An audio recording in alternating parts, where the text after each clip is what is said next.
Breaking news చూస్తున్నాం. గాంధీ భవన్ లో క్రమశిక్షణ కమిటీ ముందుకు రానున్నారు మంత్రి కొండా సురేఖ భర్త కొండా మురళి. వరంగల్ ఎమ్మెల్యేలు కడియం శ్రీహరి, రేవూరి ప్రకాష్ రెడ్డిలపై చేసిన వ్యాఖ్యలకు వివరణ ఇవ్వనున్నారు. రాహుల్ గాంధీ జన్మదిన వేడుకల్లో సొంత పార్టీ ఎమ్మెల్యేలపై అనుచిత వ్యాఖ్యలు చేశారు మురళి. దీనిపై AICC in charge Meenakshi Natarajan TPCC దృష్టికి తీసుకెళ్లారు. వరంగల్ ఎమ్మెల్యేలు కొండా మురళిపై చర్యలు తీసుకోవాలని డిమాండ్ చేశారు. దీంతో క్రమశిక్షణ కమిటీ ముందు హాజరై వివరణ ఇవ్వాలని మురళిని ఆదేశించారు. ఇదే అంశానికి సంబంధించి మరింత సమాచారం మా special correspondent Sunil phone line లో అందిస్తారు. సునీల్, మాజీ ఎమ్మెల్సీ కొండా మురళి ఈ రోజు టీపీసీసీ క్రమశిక్షణ కమిటీ ముందు హాజరు కాబోతున్నారు. ఆయన వరంగల్ కి చెందినటువంటి ఎమ్మెల్యేలు కడియం శ్రీహరి, రేవూరి ప్రకాష్ రెడ్డి మరి కొంతమందిపై అనుచిత వ్యాఖ్యలు చేశారు.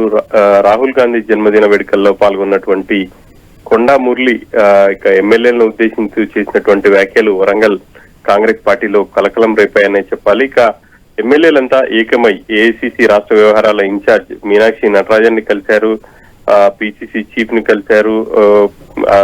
కలిసి కొండా మురళిపై ఫిర్యాదు చేశారు. ఖచ్చితంగా కొండా మురళిపై చర్యలు తీసుకోవాలని చెప్పేసి కూడా వాళ్ళందరూ డిమాండ్ చేస్తూ వస్తున్నారు.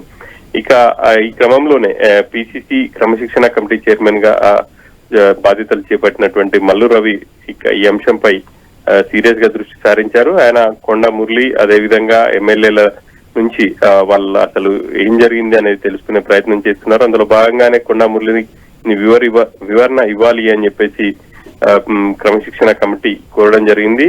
ఇక ఈ నేపథ్యంలోనే కొండా మురళి ఈ రోజు గాంధీ భవన్ కి రాబోతున్నారు. గాంధీ భవన్ కి వచ్చి తన వివరణ ఇవ్వనున్నట్టుగా కూడా తెలుస్తుంది.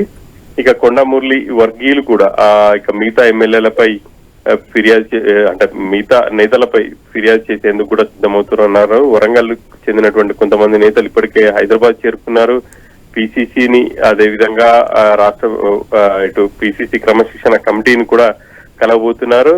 తమపై కూడా మిగతా ఎమ్మెల్యేలు కొంతమంది ఇటు కడియం శ్రీహరి మంత్రి పదవి పోతుంది సురేఖది అని చెప్పేసి ఆయన పార్టీ శ్రేణుల్లో కొంత గందరగోళం కి గురి చేసే విధంగా ఆయన వ్యవహరిస్తున్నారు. సో అందుకే ఆ కామెంట్స్ చేయాల్సి వచ్చింది అని చెప్పేసి ఆయన క్యాడర్ నుంచి కూడా ఇటు పిసిసి దృష్టికి తీసుకెళ్లే ప్రయత్నం చేస్తున్నట్టు తెలుస్తుంది. ఇప్పటికే వరంగల్ నుంచి వాళ్ళు కొంతమంది నేతలు కొండా వర్గీయులు బయలుదేరినట్టుగా కూడా తెలుస్తుంది.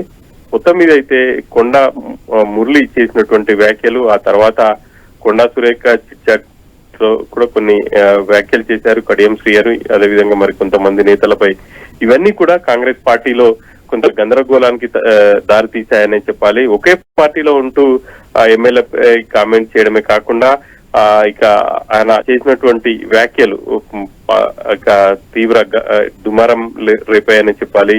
ఇక వరంగల్ ఉమ్మడి జిల్లాకు చెందినటువంటి కొంతమంది ఎమ్మెల్యేలు ఏకతాటిపై వచ్చి ఖచ్చితంగా కొండా మురళిపై చర్యలు తీసుకోవాలి, భవిష్యత్తులో ఇటువంటి పునరావృతం కాకుండా ఉండేందుకు ఆయనకు పిసిసి ఖచ్చితంగా ఆదేశాలు ఇవ్వాలి అనేది మిగతా ఎమ్మెల్యేలు అయితే డిమాండ్ చేస్తున్నారు. సో ఈ రోజు మరి కొండా మురళి వివరణ తర్వాత మిగతా ఎమ్మెల్యేల వివరణ కూడా తీసుకునే అవకాశం ఉంది. ఆ తర్వాత మరి పిసిసి క్రమశిక్షణ కమిటీ ఎలా ముందుకు వెళ్తుంది అనేది చూడాలి.